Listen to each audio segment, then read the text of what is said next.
Part 1. The Pickup. It was raining so hard the streets blurred into mirrors when my rideshare pulled up. White Corolla.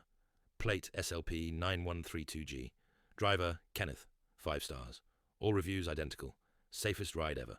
He said my name perfectly. Too perfectly. Inside smelled sterile. Like disinfectant and metal. The seatbelt clicked tight, almost locking. The map showed 18 minutes home. 3 minutes in, he turned down a narrow road that wasn't on the map. Shortcut, he said. Streetlights faded. Shops vanished. Then the map turned grey. No streets. Just my dot drifting through nothing. I said, "Pull over." He smiled without looking. We're almost there. A second phone in his glove box lit up. Gate open. Then the click of child locks. My door handle went dead. Then he whispered, "Sit still and don't look back." Part 2. The Chase. Rain hammered the roof like gunfire. I twisted the belt until it cut my chest and shoved at the door. Locked. When I grabbed the gear shift, his hand snapped out. Calm, practiced, and revealed a taser. Then a horn blared behind us, long and angry. Headlights flooded the car. A dark sedan roared up beside us, window down, someone motioning, "Stop." My driver hit the gas. Tires screeched through puddles. The two cars collided shoulder to shoulder, metal screaming. I kicked the door open, threw myself into the rain, and a hand caught my jacket, dragging me into the other car. Behind us, the Corolla sped through a half-open gate into a yard of shipping containers. The new driver pressed a radio. Target vehicle entered yard C. 1 victim extracted. Victim? I coughed. He looked in the mirror. You just met a ghost driver. And you're not the first. Part 3. The Briefing. At the station, fluorescents buzzed over cold coffee. Detective Lim laid out photos. Same car, same plate, different drivers. Ride app hijacks, he said. They kill the public map and run their own. 3 missing riders in 6 months. All vanished near Portlock Logistics. He showed me a screenshot from my phone I never took. A vein-like white map with our car as a red arrow. You recorded this yourself, he said. They push code through Bluetooth spoofs. I felt sick. He told me to go home, stay dark. I nodded and lied. That night my phone buzzed. Stop looking. Below it was my address, battery percentage, and the same 2 words, gate open. Then 3 slow knocks at my door. And silence. Outside, only wet footprints leading away. However, only 1 footprint was facing in. Part 4. The Dead Road. Morning made me brave. I went back. The shortcut was gone, just an unmarked lane between warehouses. A janitor whispered, "They unload at night. No paper." He wouldn't look at me. The gate was sealed shut. A camera eyeball followed my every move. Lim called, "You're there, aren't you?" "I'm not," I lied. On the way home, a white Corolla glided past. Same plate, different face. I filmed it. My phone vibrated. No notification, just 1 heartbeat.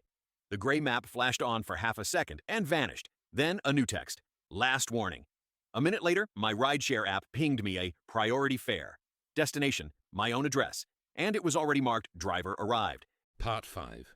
The Borrowed Face. I decided to bait them. Set pickup at a crowded cafe. Shared location with Lim. A white Corolla waited across the street. Different driver, same plate. App said arriving.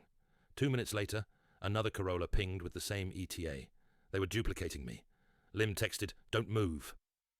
Both cars crept closer, boxing me in. I bolted through the cafe kitchen into the alley. 1 Corolla blocked the exit. Its driver smiled with Kenneth's face. Then Lim's unmarked car slammed between us. He tossed me a folder. Portlock Logistics. Inside were incident scripts, fake excuses for rain, seatbelts, child locks, and a list of names. Mine was on page 3. Dated today. Someone had already requested my next ride. Part 6. The Yard. That night, we went in. Rain again. Bolt cutters. Flashlights under jackets. Rows of containers, each wired with cameras. A room of phones, all showing the grey map, each marked with a different name. A console blinked. Gate open, close. Drawers of cloned plates, ID cards, driver uniforms. Lim found a file tagged with my name and the word compliant. He barely had time to swear before a voice behind us said, "We keep time so no one gets lost." Kenneth stood there dry in the rainlight. Taser ready. Blue sparks flickered. The lights died. Something cold snapped around my wrists. Metal door creaked open. Salt air poured in. Then the world went black. Part 7. Open gate. I woke to diesel rumble and chains. Inside a container. Through a slit, I saw men loading crates the size of coffins. A radio. Package ready. I cut my ties on a bolt until blood slicked my hands. My phone still glowed 1%. The grey app was open with one button. Gate open. I pressed it. Sirens erupted. Floodlights exploded white. The main gate yawned wide as unmarked cars swarmed in.